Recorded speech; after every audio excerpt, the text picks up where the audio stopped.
What up, what up? All my scientists, my artists, my philosophers, my geneticists, my roboticists, my biologists, my archaeologists, my astronomers. Let's get busy. This has been Busy from the Burbs. Chill.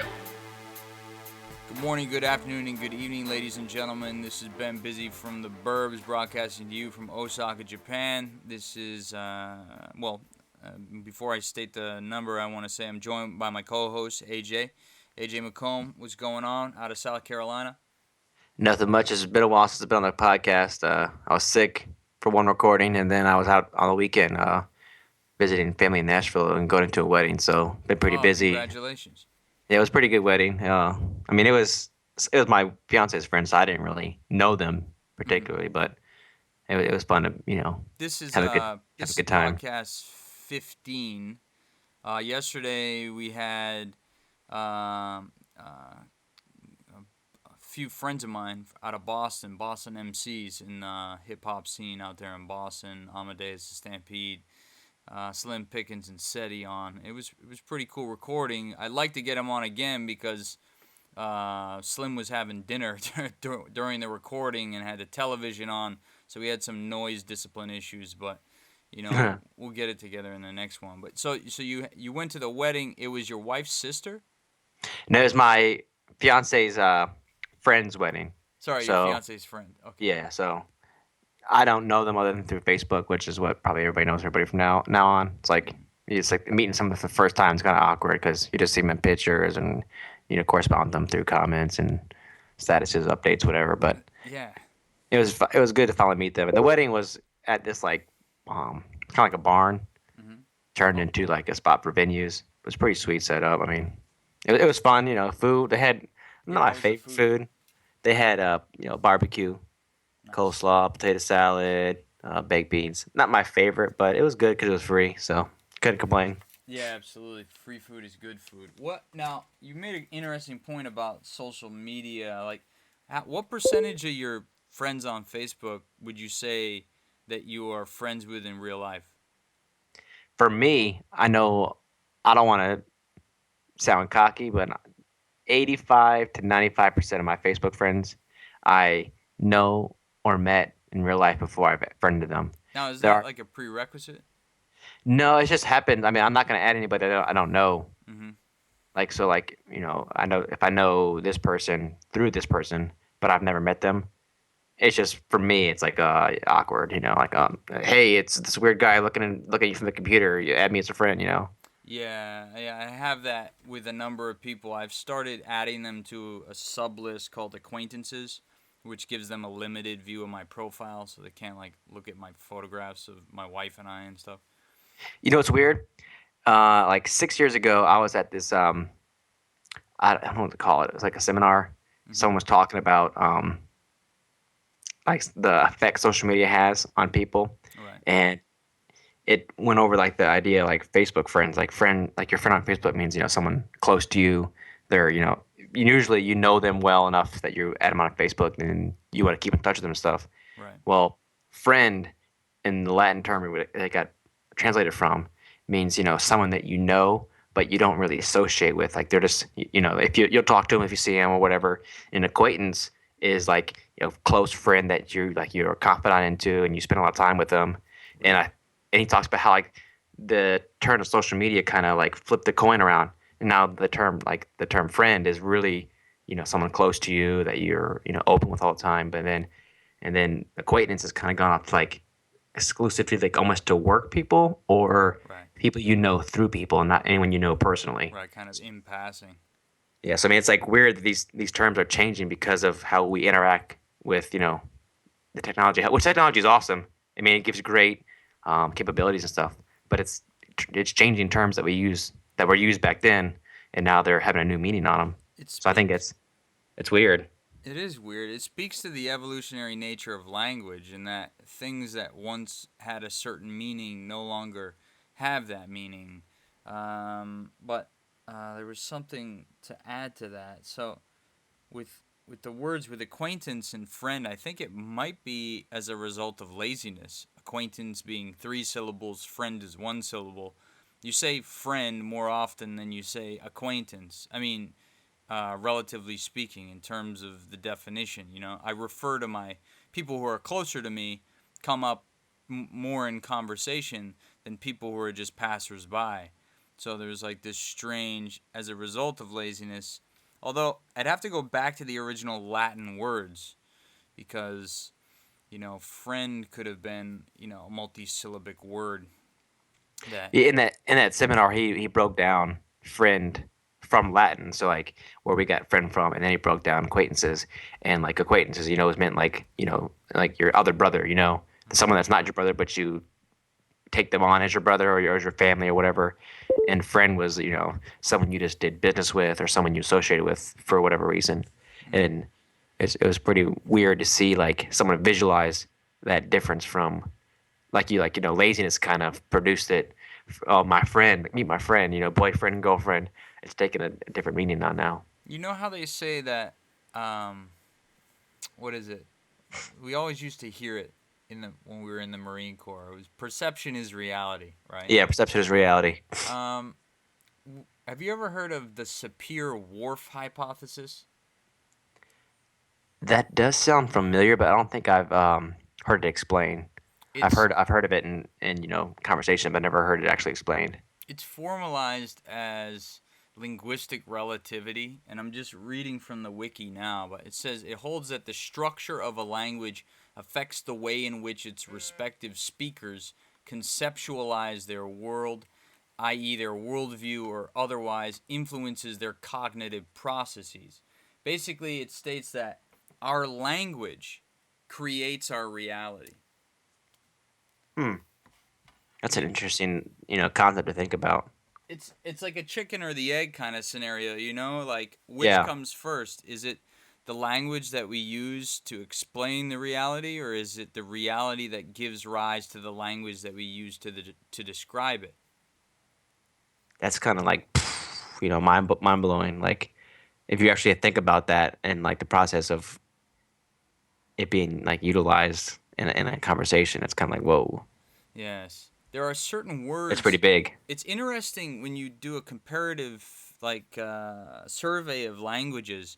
There are in certain languages there are certain concepts or certain emotional states or certain things that can only be described in that language. Like in some languages, they're distilled down to a word or a single symbol explains this kind of niche, really complex, obscure kind of specific phenomena.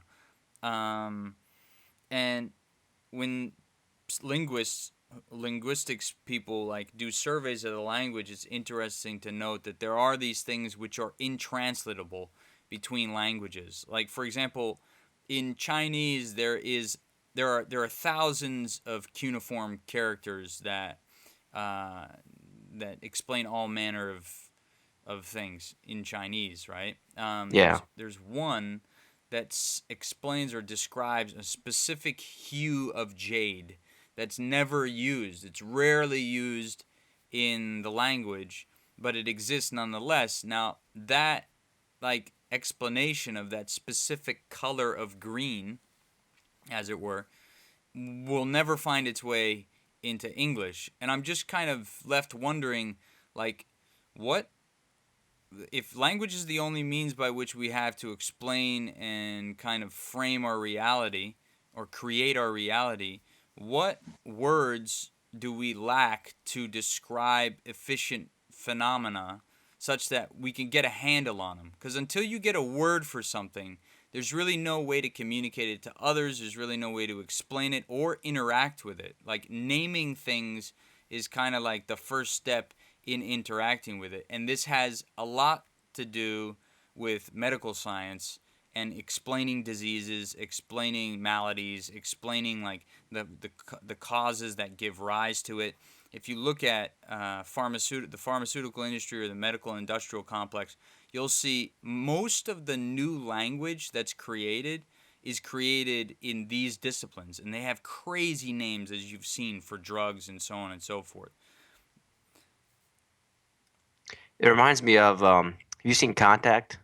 Yes, I love When that movie. she yeah, when she goes, she's going through the wormhole or whatever she calls it, Hmm. and she gets to the actual thing, and she's like, there's no words to describe this. We're just in a poet, Oh or yeah, that's right. it's like that. It's like that mentality. Like there needs to be that right mind that is able to articulate what it is. You Exactly. know, and that's just the way like I think about it. I always relate stuff to like movies or music or something because it's easily to comprehend, Yes. or it's more fast to comprehend something like that Yeah, than you can trying to connect the articulate. concept.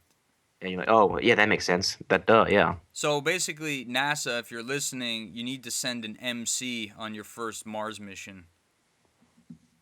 I mean, there should be like an art of some sort, like someone that's in the art community of some sort, whether they be, an actual rapper, an Hmm. artist, or a poet, or whatever. There needs to be some sort of artist, I think, because taking pictures. I mean, now we can take pictures and video, but there still needs to be that like, because some people need to hear or read, how it's visualized. This is what I'm talking about.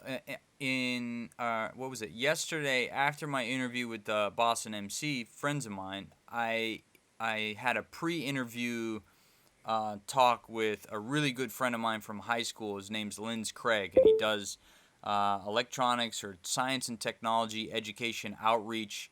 I mean, he'll teach anybody from K through 12 all the way up through, your grandma.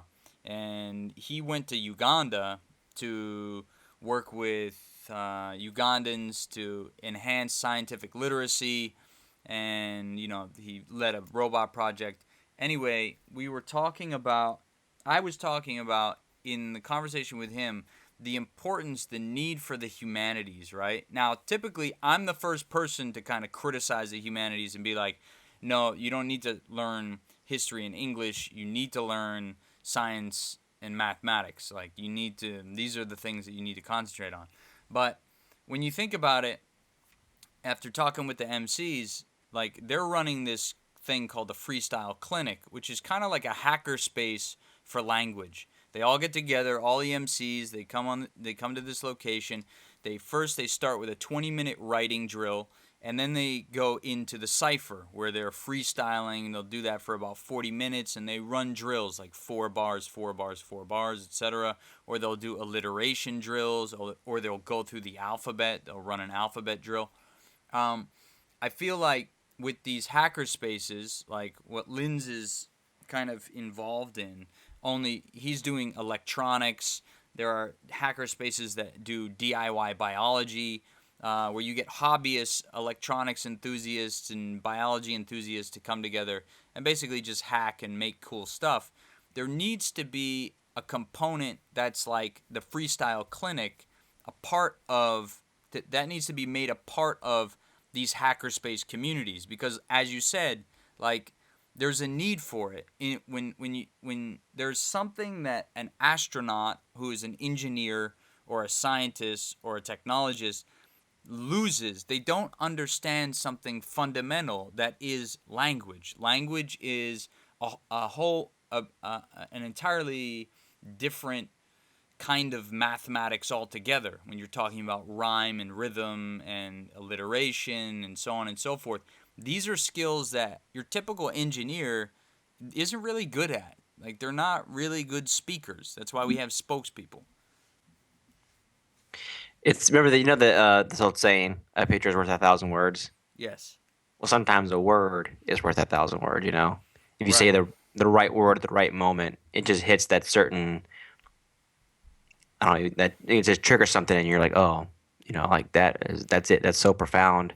That's Mm. what I needed to hear. Or you're exactly right. Hmm. And I feel like all these pictures, all these videos you could take, sometimes a simple word or phrase can mean so much more, or can be more impactful, Hmm. and like the lost art. Because if you even look on texting and stuff and Twitter, people have to shrink down what they're saying and to fit into a little bubble, Hmm. and you're it's just a lost art. I think that needs to be kind of reinvigorated because Absolutely. it's very important, especially when you're talking about like anything you're like, even if you're just doing science and math, you need to have to articulate certain things and Right. be able to talk about certain things. And if you're not able to commute that, then you're kind of screwed, you know. Well, the scientists, the hardcore scientists, who are like really difficult to kind of reason with, but I can appreciate their perspective.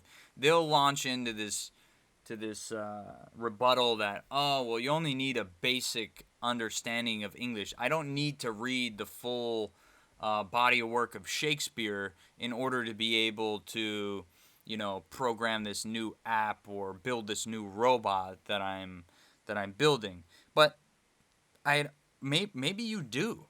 Maybe you do need to have a certain appreciation where you're talking about producing a device. And I mean, love them or hate them, Apple is on top of design. Like, they have some really good design work.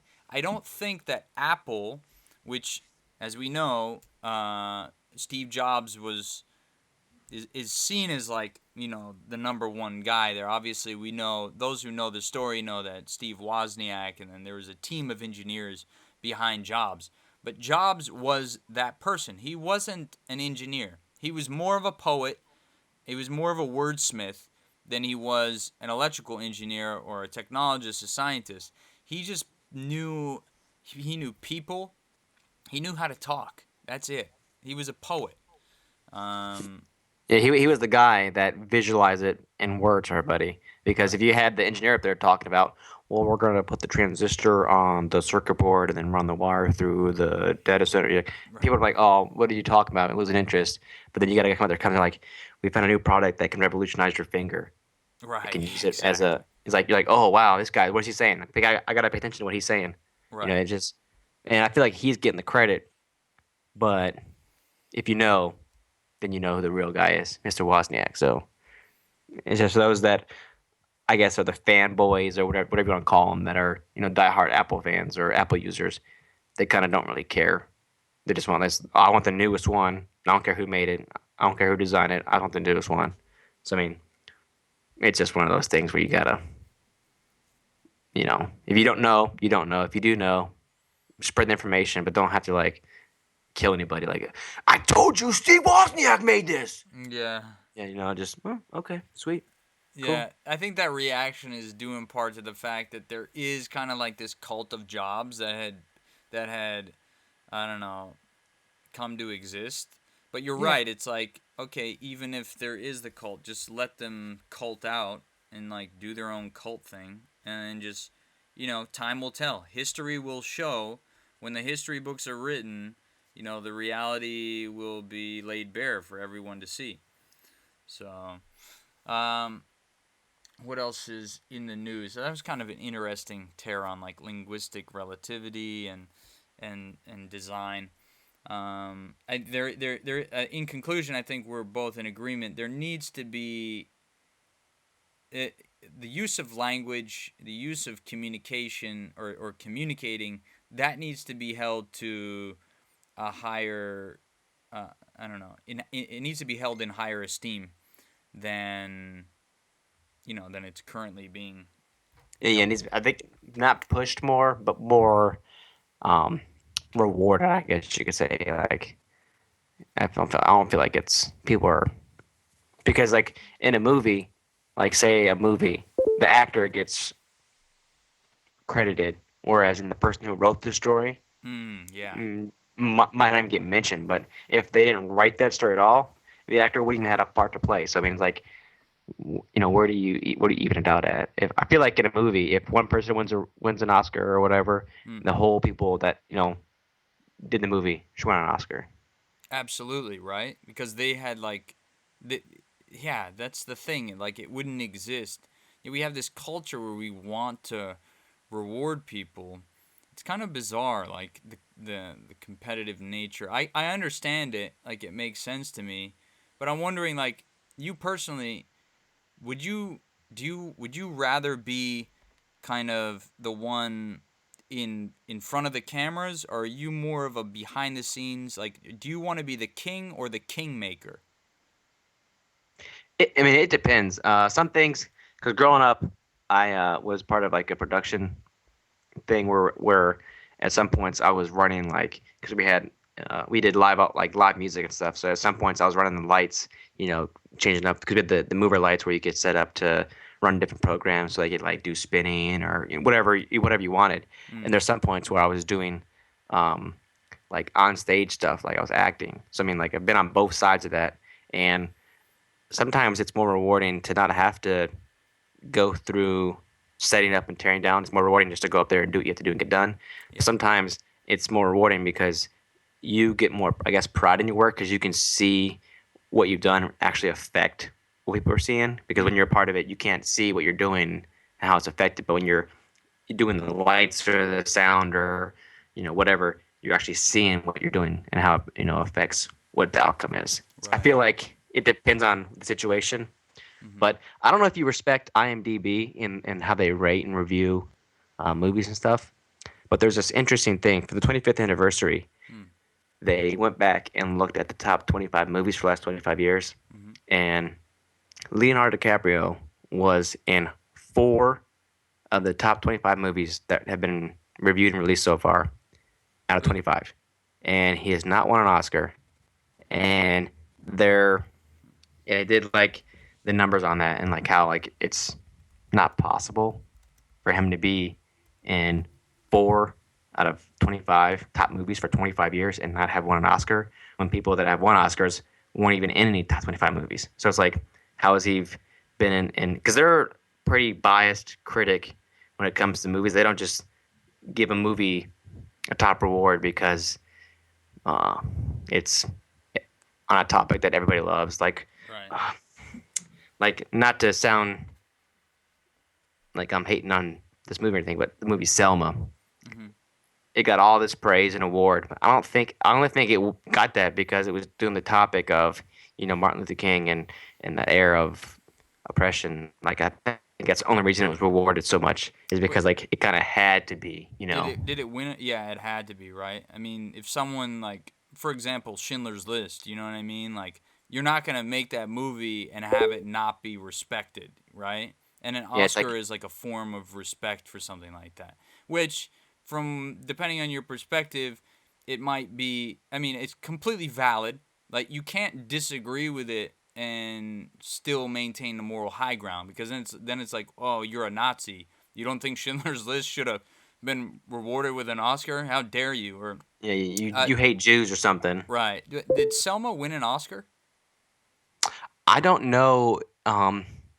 I'd have to do research on that. I don't know off the top of my head if Schindler's List was even available to No, be I mean eligible for. Selma was. Did Selma win an Oscar? I believe the main actor. Let me double check this real quick. I believe the main actor. Why can't I think of his name right now? So The anyway, guy. I yeah. believe he won. Um, but it definitely got praises though in the last award ceremony, like Uh, top movie or top drama movie or top like mockumentary, whatever you want to call it, where it like one of a historical moment. I But haven't seen it yet. I haven't seen it. I'd like to see it. I I heard started that. watching it and it was just like, I've you heard know, people on both sides say that they liked it or didn't like it. You know, even people that were involved in the civil rights movement saying that they took issue with some of what was in the film. So I can't really speak to it. But in terms of Leonardo DiCaprio not winning the Oscar, yeah, it's kind of interesting. Like, it speaks to whether or not, like, is there a conspiracy against Leonardo DiCaprio? Like, that's the next thing, like, that you have to consider. Um, it did win an Oscar it did. for best achievement in music written for motion pictures. So Well, John, so I guess Common and John Legend got won the Oscar, and then it was nominated for best motion picture of the year. right. I So I mean, mean, those I could see that. I mean, those are valid nominations and wins. It's like when you see who did DiCaprio lose to though. It's not like he lost to you know Joe Schmo Piscopo, Private Schmuckatelli. It was like friggin' McConaughey for Texas drug buyer or Texas Buyers Club. I don't know if he had a movie in contention with um McConaughey won the Oscar over DiCaprio last year for his portrayal as the AIDS afflicted guy who found a way to get drugs at a cheaper price by buying them in bulk through the Texas Buyers Club. And that was in competition with Django, right? His role he played in Django. Was it I don't, Django? I don't know other movie. Maybe it wasn't Django. It must have been Django or Wolf of Wall Street. I don't know if Wolf of Wall Street came in at the right time, but anyway, that is an issue, and it speaks to a fallacy which is known as argument from authority or ad verecundium, which is Latin term for appeal to authority, in which you make an argument and you say, well, the academy says that this person is a good actor. No, fuck the academy. The academy has very little to do with anything. Like, I really could give a fuck about the Oscars, in all honesty. Like, I can understand why DiCaprio would be brought to tears because, like, that's his people. That's like the ultimate arbiter of talent and skill and success and accomplishment in that world. But from a layman's perspective, I don't give a fuck. Like, what I look at is like Rotten Tomatoes. You know what I mean? If Leonardo DiCaprio has a good Rotten Tomatoes score, like, that's what matters to me. Well, I'm looking right now at IMDb's top 25 stars of all time. Mm-hmm. So this is off of like movies that have gotten high rated and who's been in those movies. Mm-hmm. So the top 10, real quick, from 1 to 10: Johnny Depp, Brad Pitt, Angelina Jolie, Natalie Portman, Pamela Anderson, Tom Cruise, Orlando Bloom. Wait, what? Pamela Anderson? I guess she's been in movies that have been top rated, so she has a lot What movie? of. Barbed Wire? I'd have to. This it doesn't list what movies. It just lists them in chronological order, and then later on in the article, It's probably it your explains. sex tape. That's probably what. Yeah, probably that too. Okay. But in 10th place, after Robert Pattinson, is Leonardo DiCaprio. And then it goes on. And after DiCaprio is Kristen Stewart. She's number 11. I don't think that's accurate. Whatever. And Lindsay Lohan is number 16 on this list. What? Before, and Tom Hardy, Heath Ledger, and Russell Crowe, and Tom Hanks are on the bottom 5 of 25. Tom Hanks is on the bottom 25. Okay, yeah.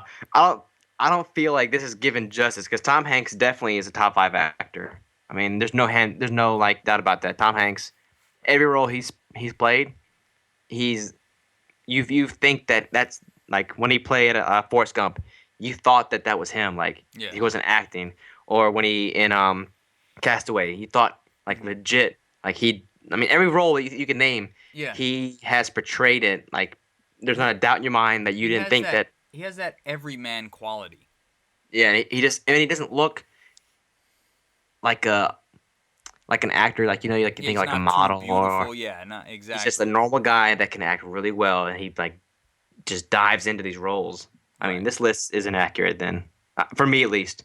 If Tom Hanks isn't in top 5, Yeah, I don't buy this IMDb rating system. I mean, I'm looking at it like The Shawshank Redemption, number 1. It was a great movie, but it just speaks to everything's going to be different. What about Rotten Tomatoes? What's their top 100 movies of all time? Terminator Genesis, number 1. Are you kidding me? Nah, yeah, I'm joking. I was about to say, you can throw that out the window. That's not accurate. But No. I don't know. Like, Rotten Tomato, I think, is too harsh. Yeah.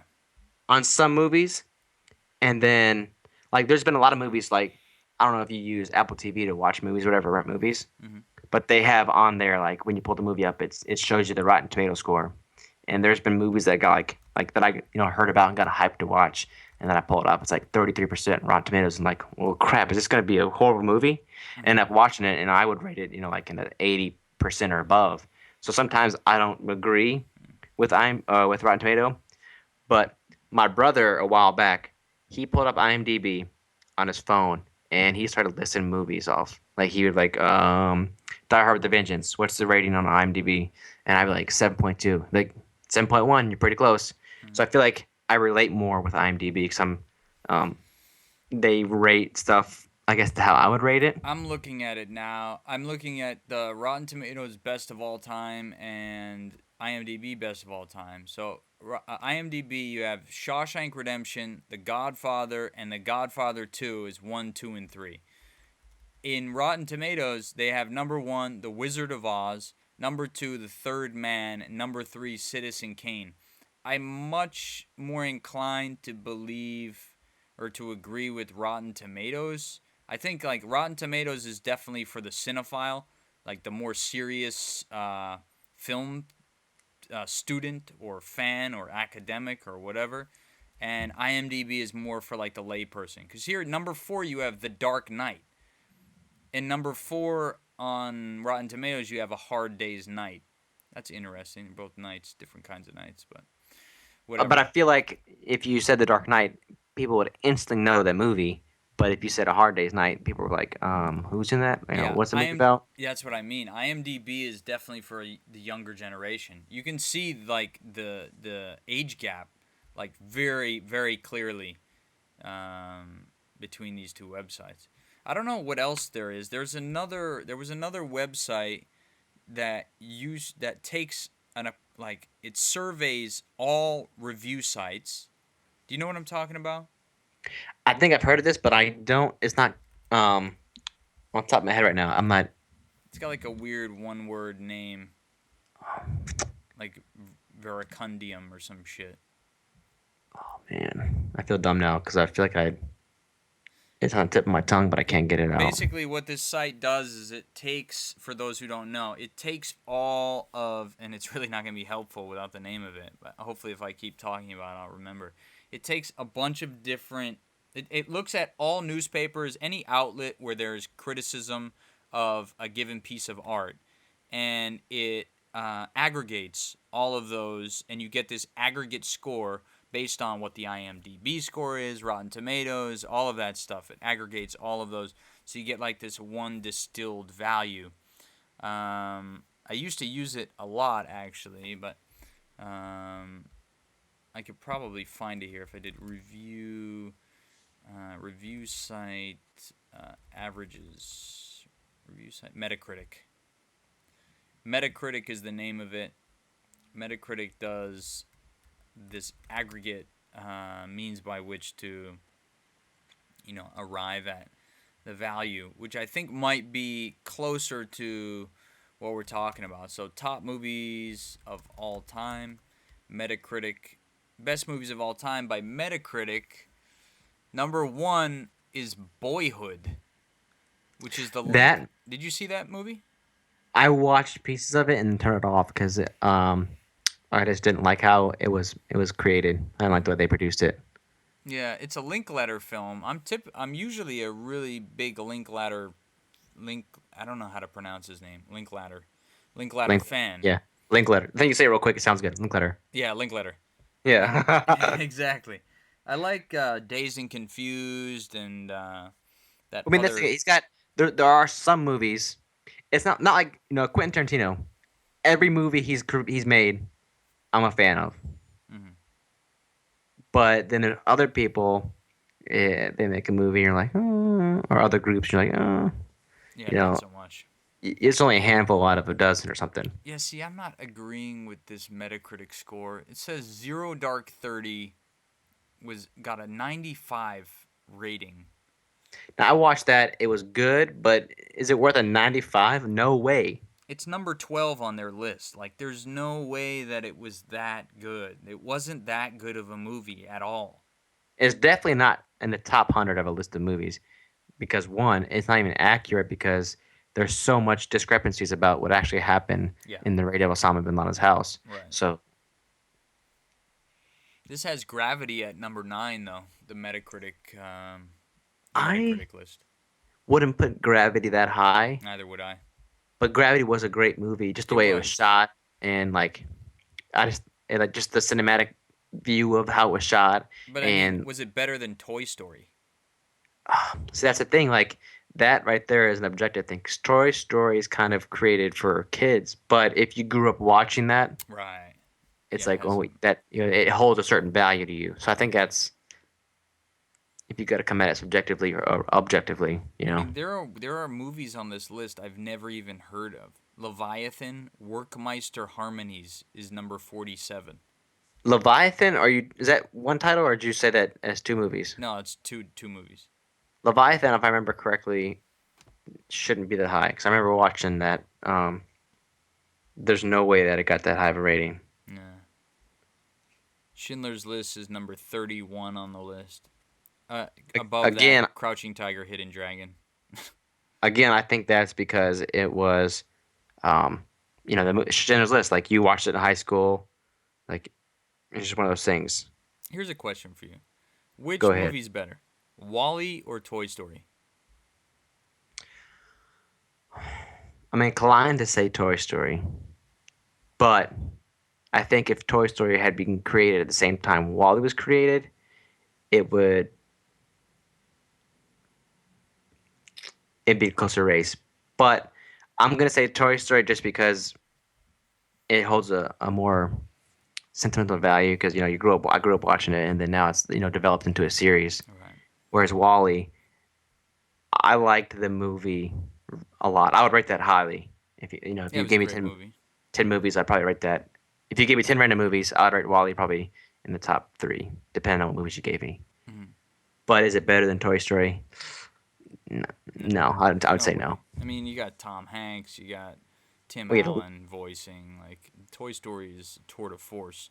I mean, yeah. Wall-E was a great story, and it was really well executed, amazing Pixar graphics, but Toy Story on Metacritic is number 43. Guess where Wall-E is? Is it above that? And say It like, was I'm gonna way above. say 21. Yeah, bingo. Oh my goodness. Yeah, you should And play the lottery, bro. I promise you, I'm not looking at, I'm not over here on mine, Yeah, no, like, no, no. For those who don't know, AJ has this preternatural ability to just like, I don't know how you do it, but it's like in your DNA. He has this like predictive ability. He can just like call things out. Like you could roll some dice and somehow AJ would know what dice you rolled without looking at them. I don't know. It's weird. I think it comes down to I'm really good at percentages, and like That's what it is, because you're a a lot, baseball nut. That's you know, why. a, So you're a lot all of in stuff the comes down to the statistics. numbers. So Right. I just broke it down to the numbers. Like, well,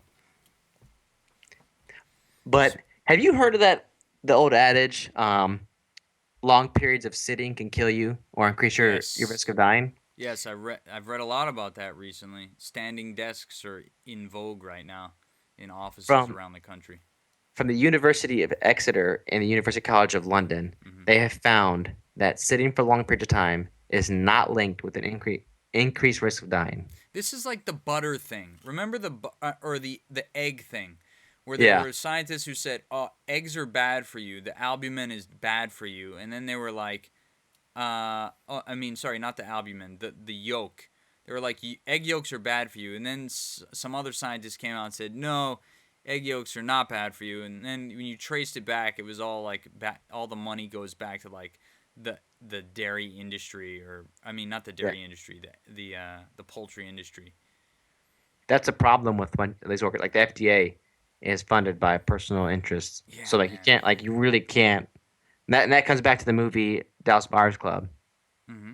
That's right. He was trying to do stuff, but the FDA didn't want to do it because they hadn't been paid to approve it yet, so they're losing money out. The Oh, FDA, they're great for keeping arsenic out of our medicine supply, but they stand in the way of progress. There are drugs that are perfectly efficacious, that are perfectly safe, that are just that will never see the light of day. Either one, because the company doesn't have enough money, or two, because, well, let's be frank, the company doesn't have enough money to pay off the special interests that control the FDA. There's just a exactly. web of corruption on every. It's like a film of corruption that's covering everything, just getting in the way. So, I mean, what will happen? Inevitably, what's going to happen is the wheels of progress are going to pick up and move elsewhere where there aren't so many goddamn regulations. And then that standard of living is going to spike. It's going to be so much better to live there, and everyone's going to fucking move there. Everyone's moving to the US right now because our standard of living is so high, because it is the greatest country in the world. I mean, that's an objective fact. It just is. Um, of course, I mean, you can make an argument for like Scandinavia being better, but in any event, in any case, like that's what will happen. People will go to where there aren't so many stupid rules just for the sake of having rules, not even to make us more safe, just to like slow down progress because it's all corrupt. Well, I mean, like it's the reason why Homeland Security was created. It wasn't created to, swat terrorist attacks. It was created to give people jobs. Oh God, yeah, And now it's exactly. become this huge thing with all these other divisions that branches off of it. It's like, what? Come on now. Seriously, Homeland Security? How about this? How about FBI does its fucking job? Yeah, They're what's the point of having FBI and the CIA and the NSA and I mean the DEA? Like, there's all right. these organizations. No, we need to create a new one to do this. We can't use ones we already have. Yeah, bullshit, right? I think at least. I mean, I don't know. I think People, it's people, bullshit. Look at but home. the people that work at Homeland are like, shut up. That's my job. Shut up. Right, exactly. Yes, they're all. Yeah, they don't like that one bit. Nope. So it's like, I don't know. Please, Homeland Security people, if you're listening to this, we love you. We want you to be taken care of. We want your kids to go to college. There is a way besides what you're doing, and we can make it happen. It's just like, don't don't start any false flag attacks. Please don't blow up any bombs in order to Yeah. justify the continuation of your career. Like there is a way through, to quote You Tom need Cruise us. in the movie The Firm. Yeah, you need us because we're gonna go blow this airport up over here. Yeah, right, exactly. Yeah, they hate us because they ain't us. Hate is gonna hate. Oh God. So, just moments ago, about an hour ago, I was watching Game Five of the ALDS, Okay. Blue Jays versus Rangers, Mm-hmm. and Oh, the Rangers won. no, Blue Jays won. No, they did. Yeah, they won. They did. Rangers won the last game to send it to a winner go home game Mm-hmm. tonight, and the seventh inning, it was an hour long, just the seventh inning, and the shortstop committed three errors back to Ooh. back. He committed an error, which would have been three outs, and they would have probably won the game. But he committed three errors, got Oh. men were on base, and Jose Bautista hits a three-run homer and does this insane bat flip. But what's funny is this Toronto newspaper or magazine, whatever it was, took a picture of their catcher Russell Martin, Mm. and he was like, it was this huge grin from ear to ear, and the title of the picture was Jose Bautista grinning ear to ear from hitting the game-winning home run. But the picture was of the catcher Russell Martin. It's like, wouldn't you think that the hometown magazine or newspaper, or whatever, would do the due diligence to fact check that, like make sure that was Yeah. Joey Jose Bautista? I mean, like he's probably one of their biggest players, and Yeah. you got it wrong. Like you lost total credibility, but when you try to say anything, Talk about an error. I mean, that shortstop has nothing on that newspaper. Jesus Christ. Like, fucking know your shit. Who's the editor there? Who's the I sports editor?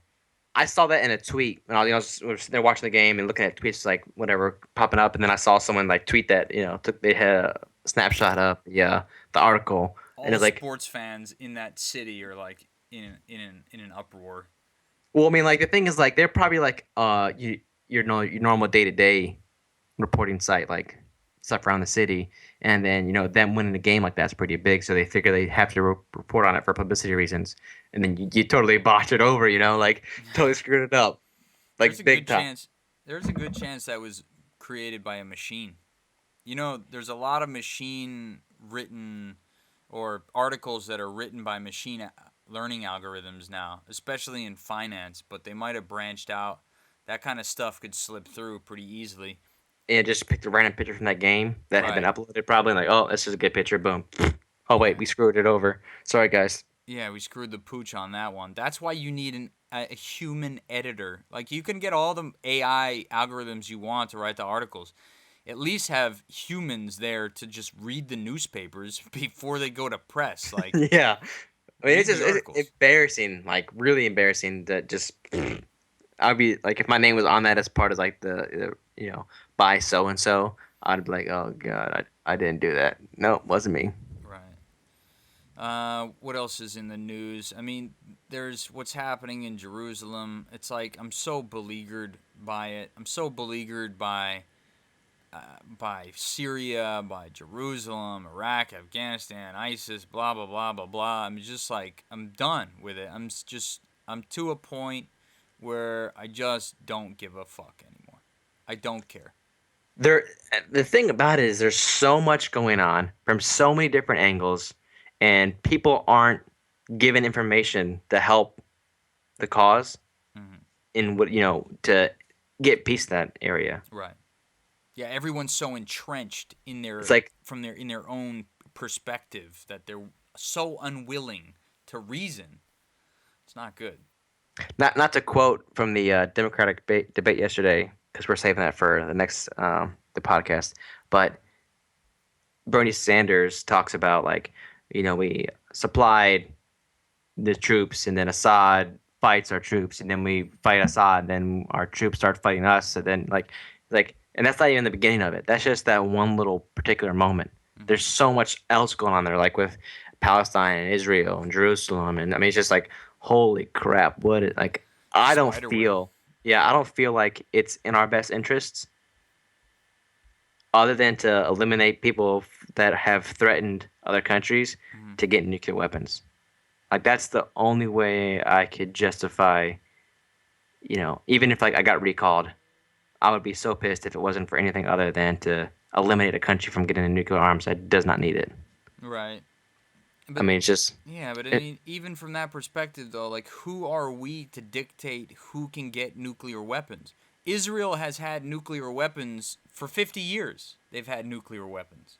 I think the thing is though, Israel's not screaming death to Iran or like because Iran has been Right. That's the thing. even in the Right. midst of these debates and getting this deal done, Right. the president or whatever you want to call him, the supreme leader, is like saying, Supreme leader. basically screw America. We're gonna get them. Death to America. At one time, we're gonna get them. Like Yeah. Right. I mean, he has said they have said death to America. yeah, They've openly. definitely said that. But that fucking supreme leader, that guy, the way that the Iranian government is structured needs to change. Like they need to get rid of that supreme leader. I don't know why they do that because probably they're still rather really superstitious. It's not a secular government by any stretch of the imagination. Like it's nowhere near what the United States is. Like there's still, you know, overwhelmingly Muslim. I mean, we're still overwhelmingly Christian too, so, pot kettle black here, but still like having a supreme leader like just spout off a bunch of random shit. Meanwhile, like the actual lawmakers who are actually like doing the work of the people, like their voice isn't heard. Like I think it's kind of ridiculous to have this person. That said, the the Shah of Iran or the supreme leader, whatever you want to call them, they like put into law, like Islamic law, that Iran should never get a nuclear weapon. At least that's what I recall them saying. Like getting a nuclear weapon is against Islam or something. So that they wrote it into their constitution that they would never weaponize that technology. Still, it's kind of suspicious. Still, why does Israel need to maintain nuclear weapons? Like, for them to say, no, you can't have nuclear weapons when we have nuclear weapons, it's like, motherfucker, put your nuclear weapons down. Like, Yeah, I feel like if you're in that close of an area, because there's like what 20 countries in the area the size of like the metropolitan New York area. Like if you put New York to New Jersey to Pennsylvania, right, right, right. it's like the size of the middle. Maybe the Middle East is a little bit. Maybe it's the size of Texas. I remember looking on the map and I seen the comparative, but why would you even need like you can just go to war. Like you can drive across the street and go to war. Right. Why would you If even you use a if you nuke? use if you use nukes, you're gonna screw yourself You're over. going to screw yourself over. There's going to be So fallout all on the area. I mean, it'd be in the best interest of your self preservation to not want to use them. why can't these people? Why can't everybody just fucking stop for a second? I mean, civilization still continues on, like it unabated, even in the midst of all of the war and all the conflict. Like us, we. I mean, I don't know. It's only happening in a small area, but it's getting a lot of attention because it could possibly affect a lot of people. Right. And like I said a few podcasts back about wanting to get in touch with somebody there that could actually tell us what's going on and what's the real deal. Mm-hmm. Did you ever watch a show recently come on HBO called The Brink with Jack Yeah, Black and I watched the first 4 or 5 episodes, and I just. It was just dumb. Like I reached a point. I was like, I can't watch this anymore. It's just not. It's not it's holding my attention.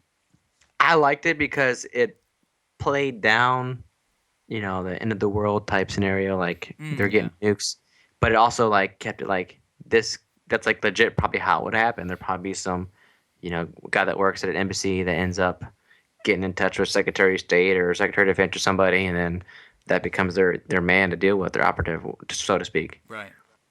And I just, that's what we need. Someone over there that can be like, hey guys, look, this is what's going on. Mm-hmm. This is what this person said. And Or I just, someone to actually do some diplomacy, as yeah, and that opposed to too. like strong arming everybody or getting strong armed by people. Like. Well, and in the show, that's what it is. Like, there's like commander generals are there, like saying like, let's just bomb them. And then Secretary of Right. Defense is Yeah. like, no, I got a man here saying that he can negotiate. Let's try it the easy way Yeah. first. Tim Robbins' character is like, I Yeah, got a yeah. man on the inside. Yeah. I don't know. I mean, the future, what the future holds. I definitely don't think that if we were gonna wipe ourselves out, I like to think that we would have done it a long time ago. However, someone like Nicholas Nassim Taleb might make the argument that, well, it's a fat tails argument, where just because it hasn't happened doesn't mean it won't. So obviously, we still have to be, what is it? What's the word? You have to be vigilant, Vigilant, yeah. but it doesn't mean that we just resign ourselves to this horrible, like ridiculous fate, which I don't think that. I just don't believe that it's in. I don't think we're suicidal as a species. I really don't. But maybe that decision is being made like every second of the day. I used to have this irrational fear that I was like, I was. It was completely irrational. Like this was in my 20s when I was kind of crazy. But I had this irrational fear was like, what if I'm the only one like keeping the world together? Like I have to maintain like a positive outlook, a positive mind state, an optimistic disposition. Otherwise, it could be curtains for the world.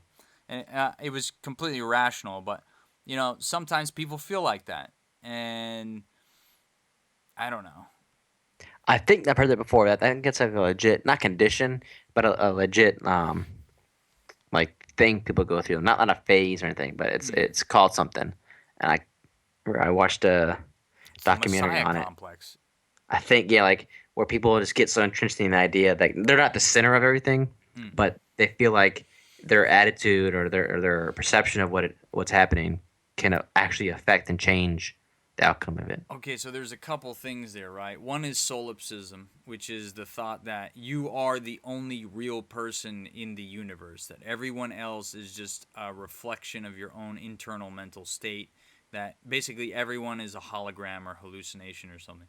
The other one is the observer effect or the observer's paradox, which has been largely disproved and then reproven. I don't know where it stands in physics now, but it states that the Schrodinger's cat, right? You know the famous Schrodinger's cat thought experiment where there's like a cat in a box and there's poison in the box, and when you close the box, the cat is in superposition, which states that it's dead and it's alive. It's not. It's neither. It's like in this state where it's in both, and it's only when you open the box and look at the cat and see that the cat has not eaten the poison yet and is still alive that you collapse the wave function of reality, and what was once this wave of possibility where it was like There's 50% probability that it's dead, 50% probability that it's alive, kind of oscillating between the two, that collapses into the particle state, the particular static state that you observe, right? Yeah. And this speaks to what we talked about earlier with Sapir-Whorf hypothesis, which is that our language dictates our reality. That it's the theory or the hypothesis that we have free will, that we can do something to actually affect the world as it exists, right? Or I whether we're used to just have slaves to a deterministic reality. I used to have when I was younger. I used to have like that kind of similar idea where like no one else existed unless I was there to observe them exist. Right. Like if I was at home, there was nothing else happening outside. But the second I left, like kind of like an automated thing, like some movies where they have like things on like trails or racks or tracks, whatever. Mm-hmm. And like when you come by and they turn on and start moving, and then when they eliminate, when they don't, and they say there's no movement, they stop moving and chill out. What do you Like mean that's how, tracks? like You talking about like trying to think moving of like walkways in airports and stuff? no, like Home Alone when there's case in the neighborhood, Harv and Harry and Marv, and Mm-hmm. they're case in the neighborhood, and he's home alone, and he sets up like the all like these like the Michael Jordan statues on like a train track, and it's like moving around. It makes like someone's walking in the house, and he's Yeah. got those things like automated things. He's moving them back and forth, make like people's like waving and stuff. Right. Like that kind of like idea. Like no one was doing anything or moving until I came out to observe them. Yeah, like it was kind of like Disney World ride or something. Yeah, exactly. Like it didn't happen until I got there and observed it to happen, and then when I moved from that area, things stopped. Mm. Obviously, we know that's not true, but it's just when I was younger, I used to have like that mindset. It's wild to think about if it could be true. The thing is, considering whether it could be true leads us down a dangerous path because when we fail to realize that there are other people who are just as much alive, just as much capable of joy and sadness and of feeling pain and pleasure as us, then we like dehumanize them in a way. And we're like, oh, you're just a hologram. Like, this dehumanization lends itself to terrible acts of violence that can be committed in the absence of what we should be basing our our our Weltanschauung or like our worldview around, which is that it's one of empathy, wherein I respect and acknowledge the fact that you are just as real as I am, and will conduct myself as such, right? Um, with that said, we're closing in on 1 hour, bro. Well, that's gone by fast. We just spoke about Homeland Security being Mm-hmm. created, right? Well, about 28 minutes ago, an article posted, and Assistant Attorney General John Carlin said this: "We need to make sure we have the mechanisms in place so that we can continue to remain just as focused on domestic terrorism threat while addressing the international terrorism threat." So what do? They created a new position. The Domestic Terrorism Council will God serve as damn the it, main man. point of contact for U.S. attorney offices nationwide and will work to identify trends across cases. So not only they're going to create a new council for domestic terrorism, but this is probably going to create like another um a mini Homeland Security or some sort of, What the I don't fuck, know. dude? This literally just happened as we're talking about it. I never liked Homeland Security. I always thought it was a bullshit. Like, I grew up like you grew up. CIA, FBI, maybe NSA, NRO, who you never heard about, and friggin' the DEA, ATF. Like, those were the agencies I grew up with. Now it's fucking Homeland Security. Like, who the And fuck are these guys? a Who lot are of they? movies and TV shows are getting, made off of Yeah, the Homeland idea of Security. those. Right, Yeah, or that they're movie and that, characters in the shows. Like in 24, there's probably some Homeland Security agent that shows up in an episode. It's just bullshit, man. Like fucking FBI, CIA, we have coverage.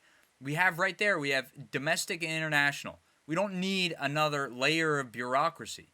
We have the Coast Guard for fuck's sake. We have fucking the U.S. Customs. We don't need the Homeland Security. I got a bad feeling about this we even Homeland have a Security. National Guard, Right, Air National exactly. Guard. We have coverage. There's no need for it. And You don't like we have FEMA. You know what I mean? Like, we have the capacity to take care of and defend ourselves. Just because there was a failure doesn't mean it was Knee, because due to a lack of something. yeah, it was a knee-jerk reaction. Oh Right. crap, this happened. We need to do something. Patriot Act. The Patriot law. Patriot Act. Patriot Act. Push it through, right? Fucking just Did you know that from 2001 to 2012, um, the military bought, I think it's like 450 million rounds to support the war on terrorism? you mean Department of Homeland Security did?